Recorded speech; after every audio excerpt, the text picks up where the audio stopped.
Introducción al curso de comentario total. Este es el curso de comentario. Yo soy Eduardo López Prieto. Esto es opolengua.com.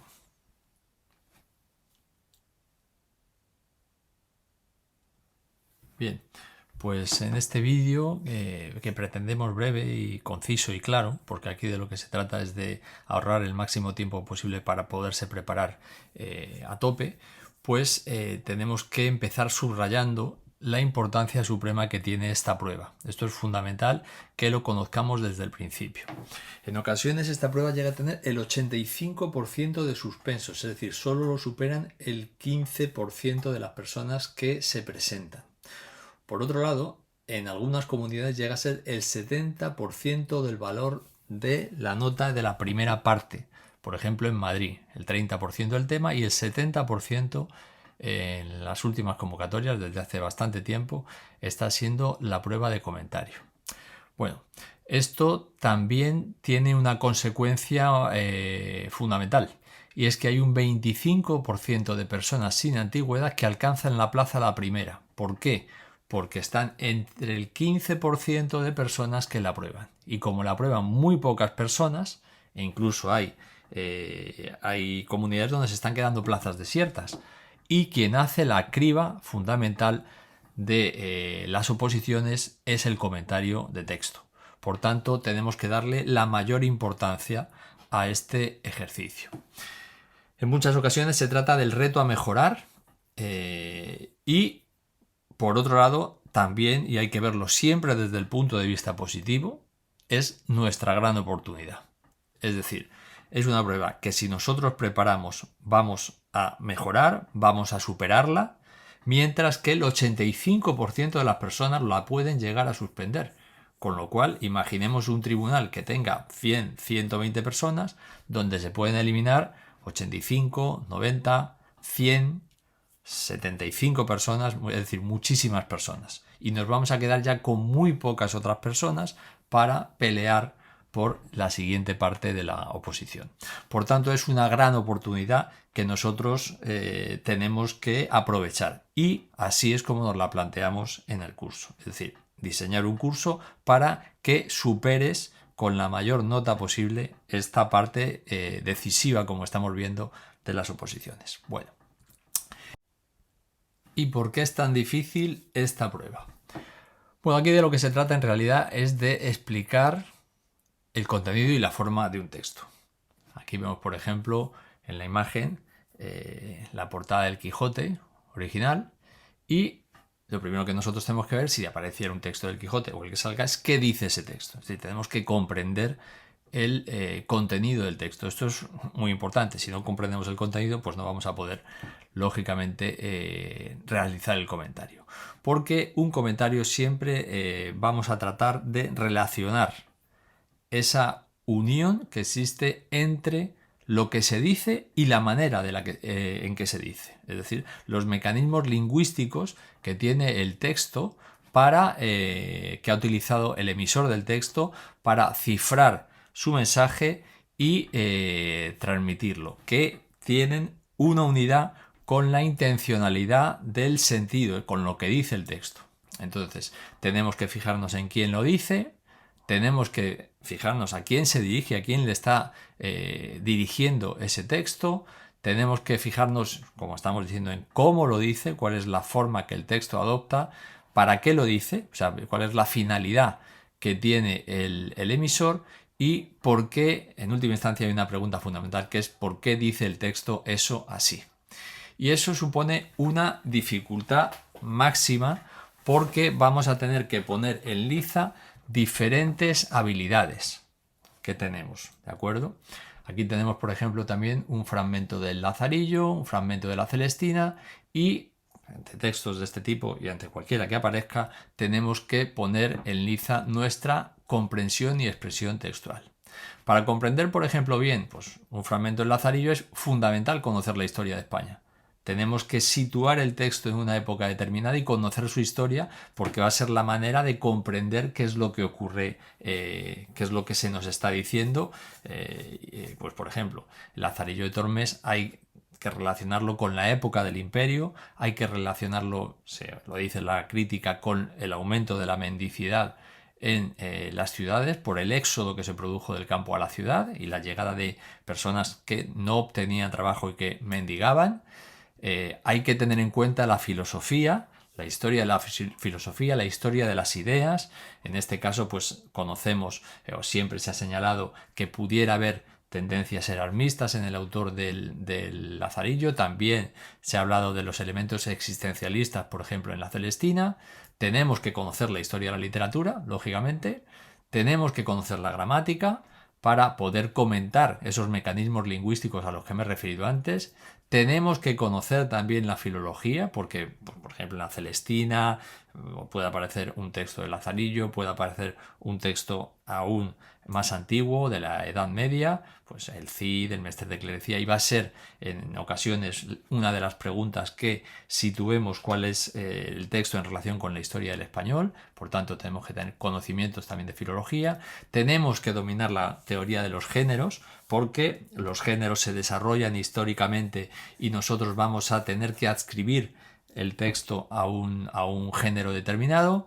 Tenemos que conocer la retórica, pues para realizar un análisis retórico de las figuras que aparecen en el texto. Es decir, como vemos, nos encontramos con un ejercicio que tiene una dificultad máxima porque son muchos los saberes que nosotros, los conocimientos que nosotros tenemos que poner en liza para realizar el comentario. Y luego la dificultad, además de esto, tiene que ver con la escasez del tiempo. Es decir, por norma general, cuando se hace un comentario, los comentarios que nosotros leemos en los libros están hechos con muchísimo tiempo y tienen muchísimas palabras. Eso no es lo que nos vamos a encontrar aquí. Por otro lado, además, nos vamos a encontrar con que en ocasiones vamos a desconocer el texto. No vamos a saber de dónde procede. Si hemos leído las obras básicas podemos reconocer, pero si nos ponen un texto realmente difícil, y eso a veces ocurre, es bastante probable que no sepamos nada del texto y tengamos que, con estos conocimientos a los que he aludido antes, ser capaces de situarlo dentro de la historia de la literatura española. Bueno, la otra dificultad importante es que hay que practicar mucho. Es decir, nosotros para poder hacer un comentario tenemos que practicar mucho porque, insistiremos en esta idea ahora, para mejorar, la mejora más eficaz es lógicamente la realización guiada de comentarios, la práctica constante. Tenemos que tener una buena comprensión y expresión escrita, porque si no entendemos el texto no vamos a poder explicarlo, y eso es decisivo, ni vamos a poder relacionar la intencionalidad que tiene el texto con los mecanismos lingüísticos que el autor, que el emisor ha empleado.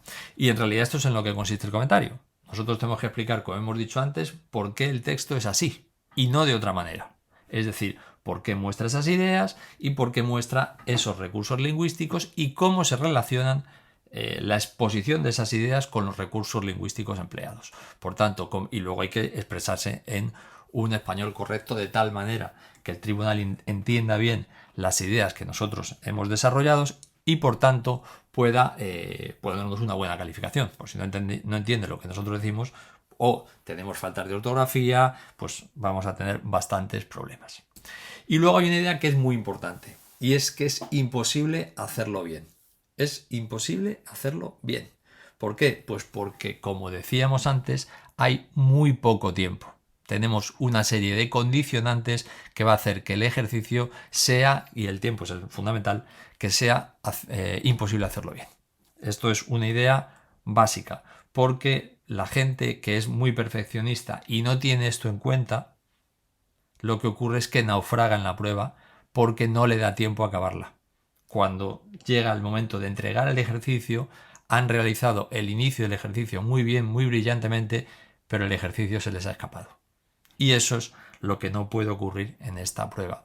Y de ahí que una gran parte de esa tasa de suspensos provenga de la mala organización del ejercicio. Bueno, y aquí hay otra idea fundamental, que es qué diferencia, porque habrá personas que hayan hecho un comentario pues en la carrera o en otras circunstancias, porque a lo mejor lo han escrito para un libro, etc.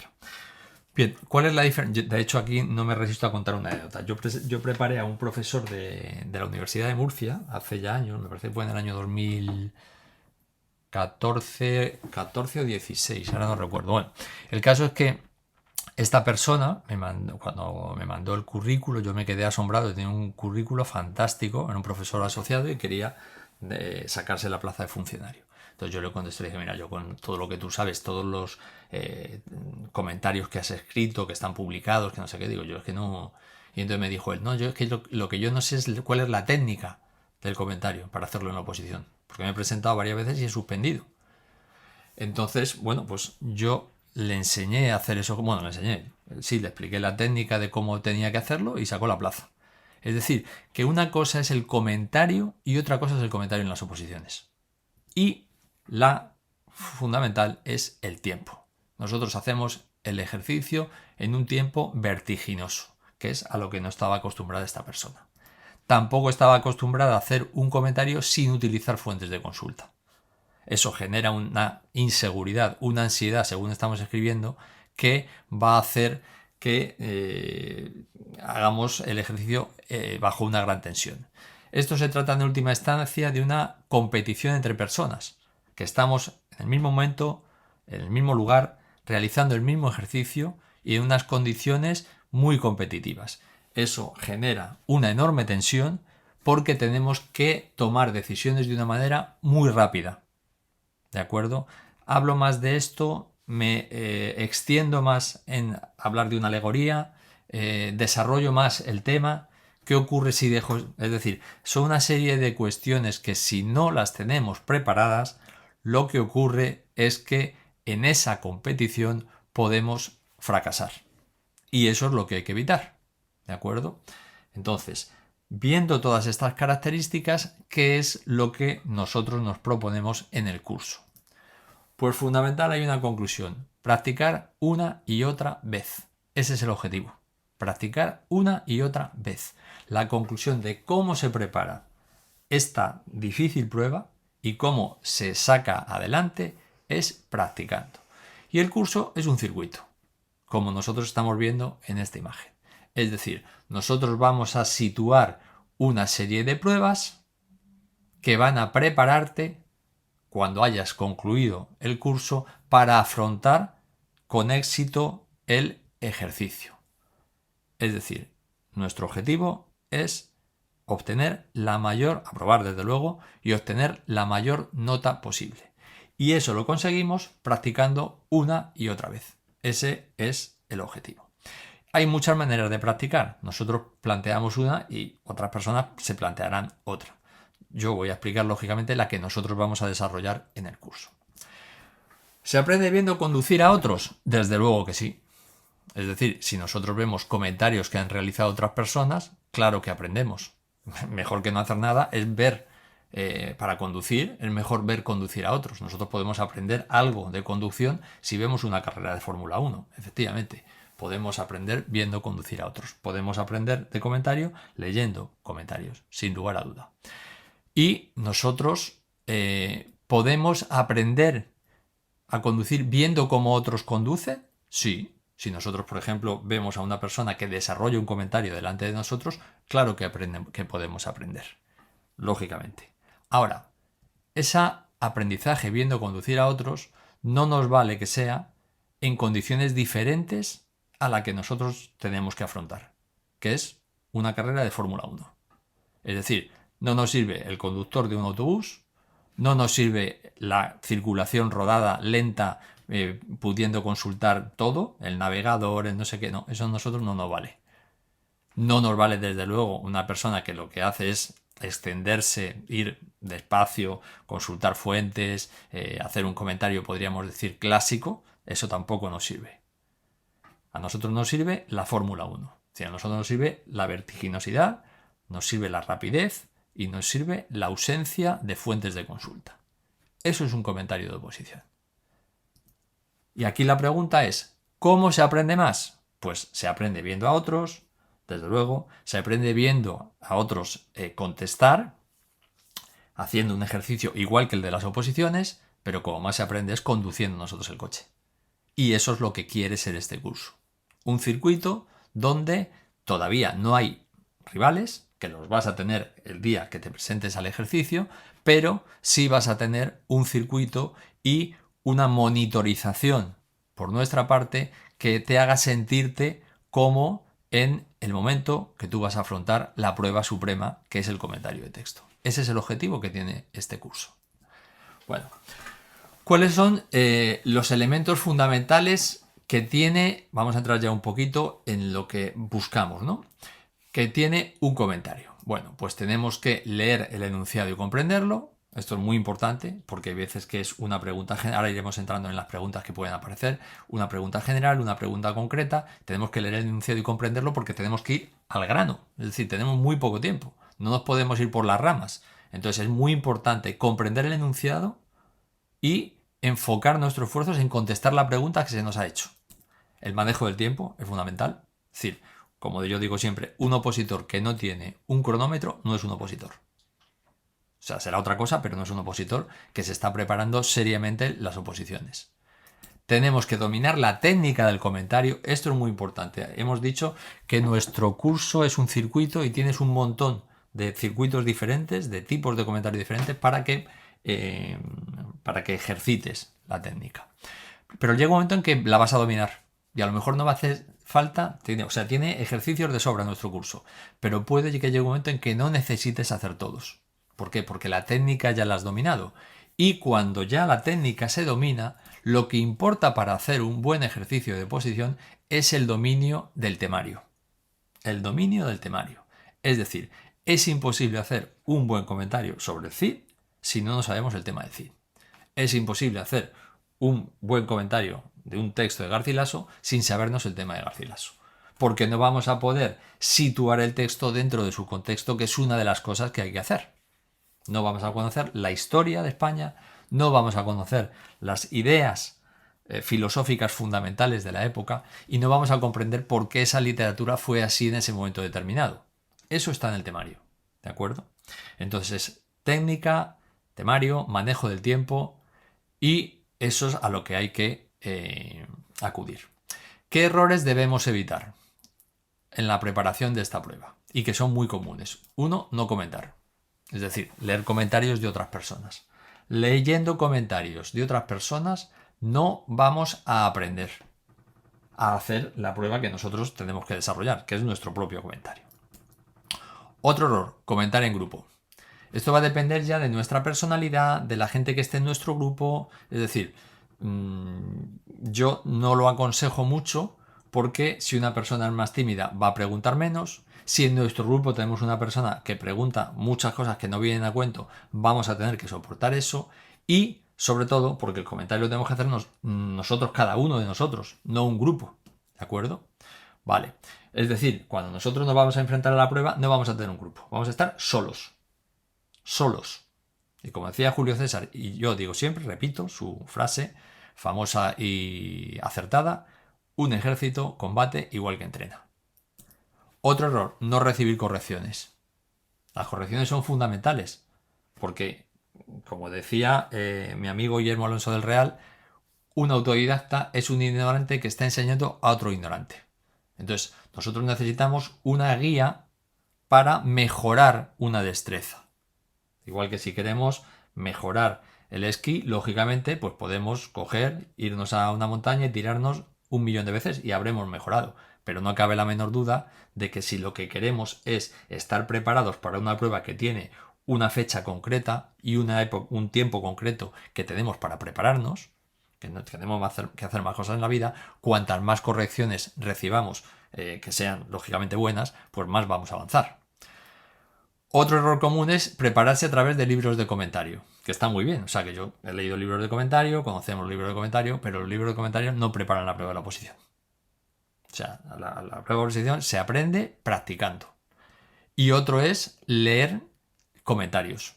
También se aprende. Si tú te lees libros donde aparecen comentarios resueltos, pues vas a aprender. Pero eso son como si dijéramos atajos o son desvíos que donde te llevan no es al camino correcto. Te llevan a otros caminos que te van a retrasar en el objetivo. Y el objetivo es que tú, como persona individual, aprendas a realizar un comentario que supere la prueba. Vale. Entonces, ¿cómo preparamos nosotros la prueba y por qué? Bueno, pues nosotros preparamos la prueba sabiendo que es una competición, que va a llegar un día D, que va a estar fijado en un día concreto y que ese día hay un montón de coches y nosotros tenemos que estar delante, como están estos 2 coches rojos en esta carrera. Ese es nuestro objetivo. Entonces, ¿cómo la preparamos? Realmente. Es decir, no te vas a encontrar con comentarios como los que hay en los libros, sino te vas a encontrar que los modelos que se te proponen y la solución que se te propone es un comentario real. O sea, los comentarios que nosotros te damos, que yo hago o que hacen algunas de las personas de mi equipo, son comentarios hechos en el mismo tiempo y con las mismas palabras que te daría tiempo la oposición. Y en las mismas circunstancias. Cuando yo tenía grupos presenciales y lo hacíamos todos juntos para hacer estos simulacros, yo hacía el comentario en el mismo tiempo que lo hacían los opositores. Así es como se aprende, haciendo comentarios reales. Y tú en tu casa, al ser una formación en remoto, pues tendrás que hacerlo en el tiempo estipulado. Si no, es que te estás engañando a ti mismo. Es decir, comentarios realmente. ¿Cómo la preparamos? Prácticamente, es decir, comentando, comentando y comentando.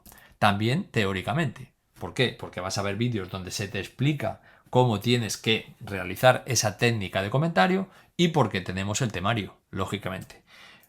Una idea fundamental. La preparamos individualizadamente. Eso quiere decir que las correcciones de tu ejercicio van a ser exhaustivas e individualizadas. Y vas a recibir un informe detrás, o sea, después de que hayas entregado cada uno de los ejercicios. La preparamos constantemente. Eso quiere decir que el curso está diseñado para que cada 2 semanas realices un ejercicio. ¿De acuerdo? Ya sabes que aquí hay libertad. Puedes hacer una semana 2 y estar luego un mes sin hacer ninguno. ¿De acuerdo? Pero el curso está diseñado en este sentido. Reflexivamente. ¿Por qué reflexivamente? Porque después de cada una de las correcciones tenemos que abrir un correo, o sea, tenemos que abrir una fase de reflexión sobre lo que se nos ha puesto. Se te va a corregir de una manera exhaustiva y entonces tú vas a tener que ver qué es lo que se te ha dicho para mejorar tu técnica. ¿De acuerdo? Eso quiere decir que si mandas muchos ejercicios seguidos y no esperas a la corrección, pues eso no es lo correcto. Lo correcto es que avancemos de una manera reflexiva, que nosotros veamos qué se nos ha dicho que está mal y por tanto tenemos que mejorar, porque cada cosa que esté mal sea con elementos que tengan que ver de falta de dominio de los géneros, de la terminología. Es que se puede fallar en un comentario por tantas cosas, por la ortografía, por la expresión, por la falta de dominio de la historia de España, por la falta de dominio de la teoría de los géneros, que no seamos capaces de escribirlo o que tengamos fallos en el uso de la terminología de cada uno de los géneros, porque tengamos desconocimiento de la retórica. Cada una de esas cosas se te va a decir y eso va a requerir un tiempo de mejora. Luego entonces hay que avanzar reflexivamente y hay que avanzar progresivamente. Eso quiere decir que al principio los comentarios son más sencillos y están más guiados y luego pues diferentes elementos de la construcción del comentario se va profundizando en ellos según avanza el curso. El objetivo al final, como decimos, es vencer. Ese es el objetivo que nosotros nos planteamos cuando realizamos el comentario. Bueno, hay muchas maneras de hacer un comentario de texto, ¿de acuerdo? Yo he leído muchos libros de comentario, bueno, muchos, unos cuantos, tampoco vamos aquí a presumir de erudición. He leído una serie de libros de comentario, pero yo tengo 2 personas que son con las que yo he hecho comentarios. Tuve la fortuna de conocer a Francisco Marcos Marín en la Universidad Autónoma, cuando yo era representante estudiantil y él era representante del profesorado. Y luego tuve la inmensa fortuna de ser alumno suyo. Y teníamos un grupo solamente de 12 personas que habíamos cogido su optativa y nosotros pues dedicamos una gran parte del curso a hacer comentarios. O sea, Marcos Marín nos ponía un texto, nos dejaba pues, 2-3 meses para preparar ese texto y el examen, que era todos hacíamos el mismo texto, el examen consistía en un comentario de 2 horas donde no podíamos llevar nada, o sea, simplemente el bolígrafo, pero ya teníamos el comentario preparado, por así decirlo. Entonces, en ese momento, lo que teníamos que hacer era redactarlo. Y él, durante las clases, en las visitas también al despacho, pues lo que hacía era ayudarnos a preparar los comentarios del examen, ¿de acuerdo? Con la bibliografía dada, etc.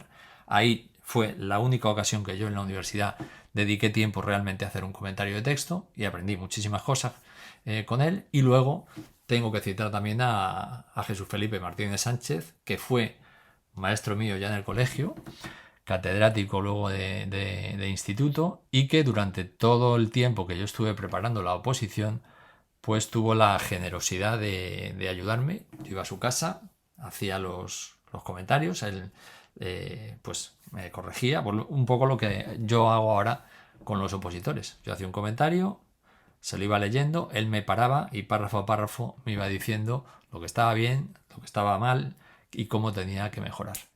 Entonces, pues realmente, como digo, hay muchas maneras de hacer un método de comentario, pero yo los dos maestros que he tenido en la práctica de realizar un comentario de texto, y es el modelo que yo aprendí y que sigo, pues fueron estas dos personas a las que también me gusta rendirles el homenaje que se merecen, como no. Y luego la verdad es que a mí me ha ido bien en el comentario. Aquí, por ejemplo, están las notas cuando yo saqué la plaza. Había 300, no sé, 320 o 300 en el tribunal. Yo era el opositor 240, como se puede apreciar cuando dice número de opositor 240, Eduardo López Prieto. Y bueno, ahí está la nota de mi comentario, que pone un 8,15. Y donde yo siempre, la verdad es que siempre sacaba buena nota en las oposiciones, y lógicamente lo que me dio a mí la plaza pues fue en gran parte el comentario de texto, que recuerdo que entró un poema o sea, las 300 de Juan de Mena, era en Córdoba, precisamente también la oposición, y la verdad es que me fue muy bien con el ejercicio. Bueno, ¿cuáles son los objetivos del curso? Pues aprender a realizar los diferentes tipos de comentario, que son, puede aparecer el comentario literario, puede aparecer un comentario lingüístico, puede aparecer un comentario pragmático, puede aparecer un comentario filológico, puede aparecer un supuesto práctico, un comentario sintáctico, un comentario crítico o un comentario de textos visuales. Bueno, pues estos son los tipos de comentario que en las diferentes comunidades de España han ido apareciendo. En algunas comunidades aparecen siempre unos, en otras han ido variando, pero nosotros en el curso preparamos para todos estos. Bien, tenemos entonces que aprender a realizar diferentes tipos de comentario. En el comentario literario, ¿qué es lo que vamos a buscar? Pues la obra, o sea, ser capaces de comentar la obra, la autoría, ascribirla a un género, a un movimiento literario, a una época. En el comentario lingüístico nos centramos en aquí yo, como digo, sigo las enseñanzas sobre todo de estas dos personas a las que me he referido. El comentario lingüístico nos vamos a fijar sobre todo en el género discursivo, la variedad del español.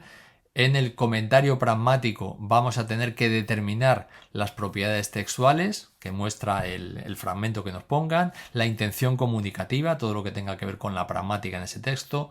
En el comentario filológico de lo que se tratará es de situar el texto en una fase de la historia del español, acudiendo lógicamente a los rasgos lingüísticos en sus diferentes niveles que muestre. En el supuesto práctico de lo que se trata es de realizar a partir de un texto, pues puede ser una aplicación didáctica en algunas comunidades, o en otros casos lo que se nos pide es que diseñemos una actuación pedagógica en un caso concreto que se haya podido producir. Tenemos que realizar un trabajo de tal tipo, tenemos una problemática en el aula de tal tipo, etc. El comentario sintáctico de lo que vamos a tratar es de analizar o comentar la sintaxis del fragmento que se nos proponga. Esto aparece en diferentes comunidades, este tipo de ejercicio. En el comentario crítico, que hasta ahora solo ha aparecido en Baleares, es un ejercicio similar al de selectividad, que consiste en aportar una opinión sobre un texto. Y luego el comentario de textos visuales, que en alguna ocasión ha aparecido en alguna comunidad. Vamos a hacer también un enfoque acerca de sus propiedades textuales y su intención comunicativa. Bueno, ¿y qué tipos de comentario suelen aparecer o están apareciendo en las oposiciones en España? Bueno, pues están, por un lado, algunas comunidades que tienen lo que llamamos una pregunta general. Por ejemplo, realice un comentario literario de este texto, o realice un comentario lingüístico de este texto, o realice un comentario filológico de este texto. Que estas eran las preguntas que había en las oposiciones durante el siglo XX. A partir del inicio del siglo XXI, en las diferentes comunidades autónomas, cuando ya se produjeron también la cesión de competencias, empezaron a hacer ejercicios diferentes. Entonces empezaron preguntas parciales, por ejemplo en Andalucía, a lo mejor lo que se hace es que se pone el análisis lingüístico del plano léxico-semántico, es decir, no de todo el texto, sino de un apartado. ¿Vale? Entonces el ejercicio es más breve, porque este del comentario y pregunta general suelen ser 2 horas, el de pregunta parcial suelen dar menos tiempo. Por ejemplo, en Andalucía dan 2 horas y media actualmente para 2 textos, ¿verdad? Entonces realice un análisis lingüístico del plano léxico-semántico o una pregunta concreta, que hay otra, por ejemplo, en Madrid o en Aragón, o en algunas otras comunidades han ido haciendo preguntas como en Navarra, por ejemplo, que transformaron el ejercicio y lo convirtieron en preguntas concretas. Pues puede ser, explique las metáforas que aparecen en la primera estrofa, ¿vale? Es una pregunta ya muy concreta. Señale la polifonía presente en el texto, pues otra pregunta muy concreta. Y diseñe una aplicación didáctica para este texto, ¿de acuerdo? Entonces, son preguntas ya muy concretas y que son poco generales. Nosotros preparamos para los 3 tipos. ¿Por qué? Porque las comunidades cambian sin avisar su sistema. Entonces, esto es una idea muy importante. Ha habido, podríamos decir, cada año el 20% de las comunidades cambian el ejercicio. Y eso quiere decir que tenemos que estar preparados para cualquier eventualidad. Entonces, ¿qué es lo que ocurre? Que cuando preparamos una pregunta general, estamos en realidad preparando también la parcial. ¿Por qué? Porque si decimos realice el análisis lingüístico, se nos pregunta eso, en realidad cuando hacemos la pregunta general, que es realice un comentario lingüístico de este texto, vamos a hacer los 3 niveles. El léxico-semántico, bueno, los niveles que cada uno según la teoría lingüística que siga. Podríamos decir el pragmático textual, el léxico-semántico, el morfosintáctico y el fonológico. Al hacer un comentario lingüístico completo, pues lógicamente estamos haciendo también el plano léxico-semántico. Es decir, que haciendo esa pregunta general vamos a contestar también las parciales, ¿de acuerdo?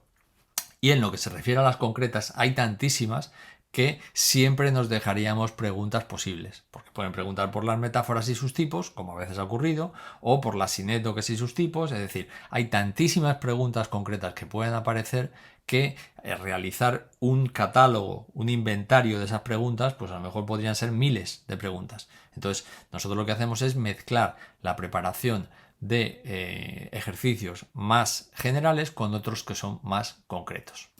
¿Cómo está estructurado el curso? Bueno, pues el curso tiene 14 comentarios monográficos, cada uno de ellos tiene un vídeo explicativo, 2 modelos resueltos. En ese vídeo explicativo lo que se hace es que se explica la teoría del comentario y luego a la vez se explica también la resolución de un comentario concreto y luego hay una práctica para corregir. Esa práctica para corregir se devuelve con la corrección exhaustiva y un texto corregido, ¿de acuerdo? Pero ese texto corregido solo se da una vez que la práctica se ha entregado. Y luego hacemos 3 exámenes. 3 exámenes según la convocatoria, es decir, los hacemos pues en función de la comunidad de referencia de cada opositor. Es decir, que si se presenta por Andalucía, pues hace exámenes como los de Andalucía, que en la mayoría de los casos están hechos con textos extraídos de las anteriores convocatorias, ¿de acuerdo? Esa es la manera en que nosotros planteamos el curso. Por tanto, planteando 2 tipos de tareas. ¿Cómo son las correcciones? Bueno, pues las correcciones las realizo básicamente yo, pero también tenemos un equipo de personas que han participado en tribunales, doctores en filología, en lingüística, etcétera, que ayudan en esas correcciones y son correcciones individualizadas que se hacen sobre tu mismo ejercicio con comentarios, como decíamos, son rápidas y son útiles porque están basadas en la rúbrica real de las diferentes comunidades y son exhaustivas, ¿de acuerdo? Entonces son individualizadas, rápidas y útiles. Y bueno, vamos a acabar con un breve ejemplo de un texto para que nos hagamos una idea de qué es lo que se pide. Bueno, dice, a Minaya Albarfañe bien le anda el caballo, de aquestos moros mató 34, no lo voy a decir en castellano antiguo, porque tampoco le veo mucho sentido y vamos a distraernos un poco de lo que nos interesa más, que ahora no vamos a hacer un filológico, sino que vamos a ver elementos literarios, ¿de acuerdo? Y decíamos antes que un comentario literario de lo que trata es de señalar la obra, la autoría del texto y adscribir el texto en un género, una época, en un movimiento. Para ello vamos a acudir a elementos del contenido y a elementos formales, ¿de acuerdo? Entonces, este texto pertenece al poema de Emilio Cid y es un texto, por tanto, épico. La épica se desarrolla en la Edad Media y es un tipo de literatura que es muy polarizadora, es muy antagónica, es decir, hay unos que son los buenos y hay otros que son los malos. Entonces, lógicamente, para la población castellana del siglo XII, siglo XI, siglo XIII, pues el bueno, lógicamente, es el poema es el Cid, y los enemigos, pues son todos los que son enemigos de Castilla.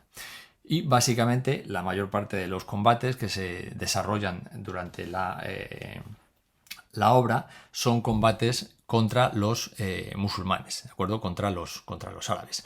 Entonces es una obra donde lo que se produce es, como digo, la exaltación de un guerrero, es una obra bélica, básicamente, donde se produce la exaltación de un guerrero y, lógicamente, tuvo un triunfo en la época, pues porque la gente estaba dentro de ese proceso de violencia constante que fue la reconquista durante muchos siglos de combates. La guerra era una cosa habitual en la vida cotidiana, como puede ocurrir en cualquier pueblo que está en guerra también en la actualidad, y lógicamente eso generaba que la figura de un héroe que nos podía defender y podía unificar y defender nuestro modelo de vida, igual que ocurre, por ejemplo, con los héroes Superman, todos estos, los tebeos clásicos de los años 50, lo que defiende es el modo de vida americano. Esa es la representación de Superman. Pues el Cid es lo mismo trasladado a la Edad Media. Es decir, o Superman es el Cid de los Estados Unidos de los años 50, desde la Edad Media al siglo XX. Entonces, ¿qué es lo que vamos a ver? Los valores que tenía esa época encumbrados como los más positivos. Eso van a ser las ideas más potentes que van a aparecer en el Cid, y va a haber una serie de elementos formales que van a tener relación con esas ideas y a la vez van a tener relación con el mecanismo de transmisión.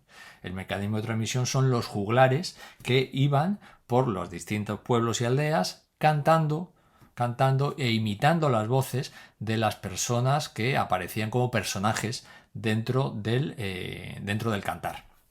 Entonces, estas personas vivían, lógicamente, de agradar a las personas que tenían que darle lo poco que tenían para que él pudiera subsistir. Y este tipo de literatura oral se mantuvo durante siglos. Solo hay una manera de que esto fuera posible, y es que la población refrendase el contenido de la obra y la forma que esa obra tenía. Y entonces eso es lo que nosotros tenemos que explicar en el comentario. ¿De acuerdo? Bien, entonces he puesto en azul los elementos que voy a comentar brevemente sobre la forma y en rojo los que tienen que ver con el contenido. Bueno, vamos a empezar con esta explicación somera y rápida porque tampoco es el objeto de este vídeo, sino el de hacer una mínima introducción a nuestro curso de comentario. Bueno, pues aquí tenemos el texto de nuevo y entonces podemos empezar señalando que la palabra caballo, si fijamos cómo acaban los versos, son caballo, cuatro, brazo, destellando, mandados, pagado, etc. Es decir, por norma general, las tiradas de estos juglares eran de rima asonante. Los versos no eran fijos, no eran poetas cultos, eran poetas populares, no había una...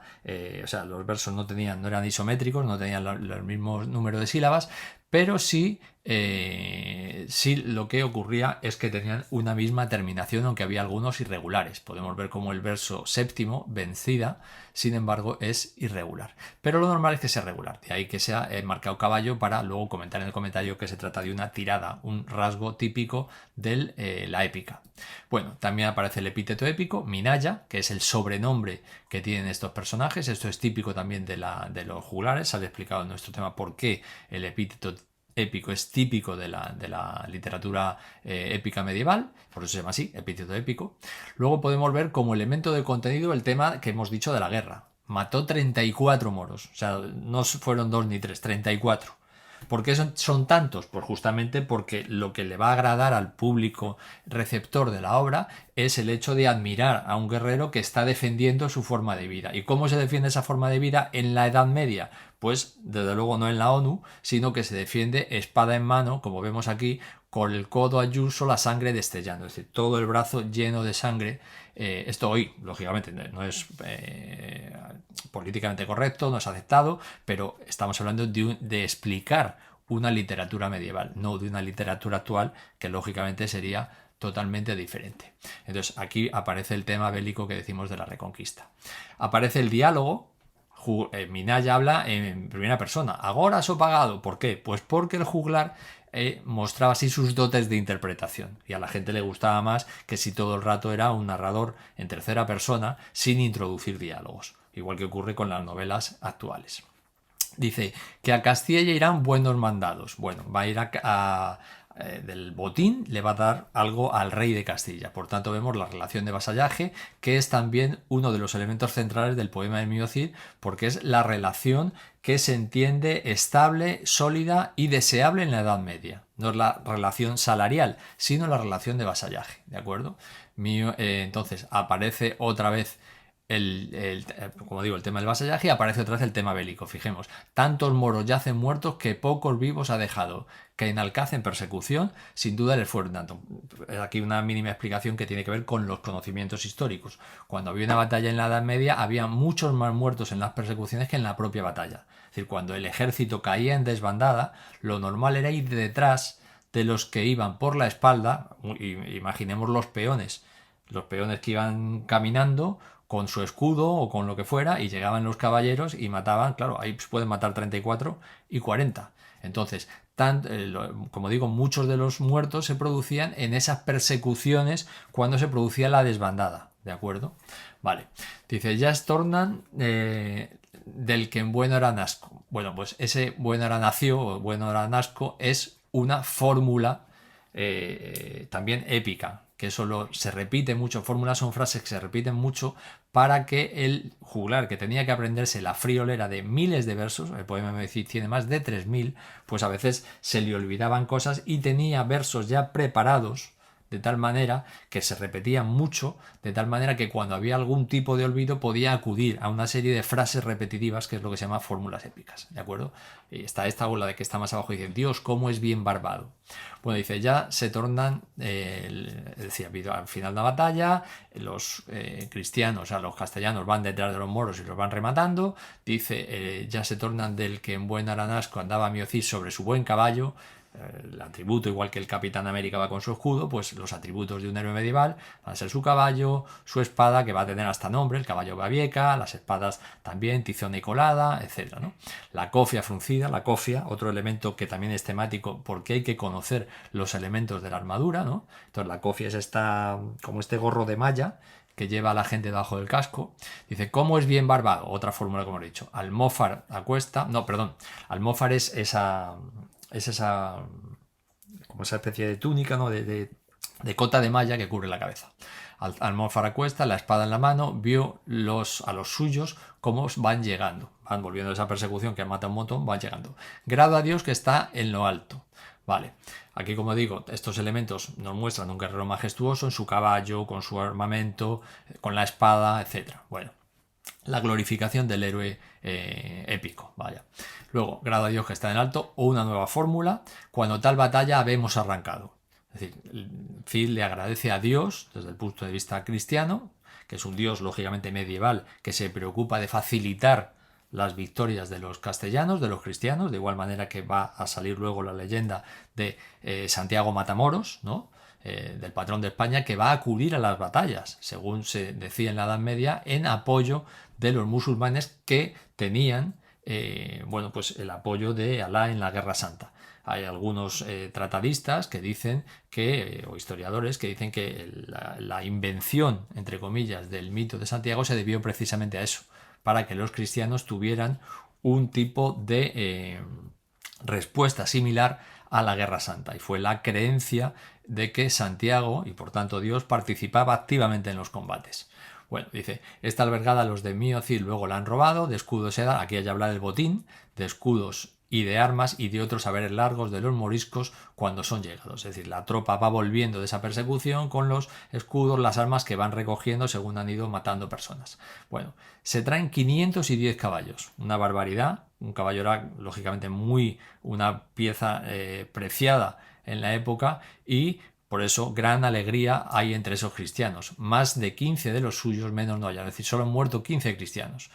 Finalmente, el fragmento que hemos elegido dice: traen oro y plata que nos han recaudado. Es decir, traen un botín realmente enorme del que tendrán que dar una parte al rey por la relación de vasallaje. Y bueno, un poco esto, como vemos, de lo que se trata es de explicar el contenido y la forma de un texto y por qué dice el texto eso y lo dice así. Entonces, hemos entrado en quién lo dice, que el emisor es el juglar. Bueno, aquí hay discusiones en la crítica, tendríamos que acudir al tema para ver sobre la autoría, las teorías que hay, etcétera. ¿Qué es lo que dice? Ya lo hemos estado viendo, cómo lo que se hace es una glorificación de Rodrigo Díaz, es una glorificación del Cid, del héroe medieval castellano que se enfrenta a los musulmanes. ¿A quién se lo dice? Pues a esa población campesina, rural, a la que el juglar se dirige y que se convierte en su medio de vida, es decir, entonces, ¿para qué lo dice? Pues lógicamente para alegrarles, para confortarles, para responder a sus emociones, que es para lo que sirve pues la literatura y otros elementos, pero en concreto lo que estamos hablando de la literatura. ¿Y cómo lo dice? Pues lo dice, como hemos visto, con diálogos, con las fórmulas épicas, con los epítetos, precisamente porque la fórmula de transmisión es la de un juglar que se dirige a un público iletrado y le cuenta una historia larguísima de miles de versos, que es como si fueran al cine. Se dice que el cantar se hacía en 3 sesiones, en 3 días diferentes, y el público asistía y luego pues pagaba al juglar pues lo que buenamente podía. Y esa es la explicación de por qué el texto que hemos elegido dice eso y lo dice de esa forma. Y en eso es en lo que consiste el comentario literario de un texto hecho a toda velocidad en 5 minutos, que lógicamente en el curso pues lo hacemos mucho más lo vamos a hacer de una manera mucho más pormenorizada. Pero un poco la guía esencial de lo que nosotros tratamos o la metodología que seguimos más o menos esta. Luego se trata de estructurar, redactar y de aprender la técnica tanto de la extracción de datos como de la propia exposición del comentario. A eso es a lo que vamos a enseñar en este curso de comentario. Nuestro objetivo, como decía en un principio, es que saques la plaza, que superes la prueba de comentario del día D, que estés entre las notas más altas del tribunal y que obtengas la plaza. No tenemos más objetivo que ese. Y estoy seguro de que con esfuerzo, con constancia, con fe y con persistencia lo vamos a conseguir. Así que saludos, ánimo y a por la plaza.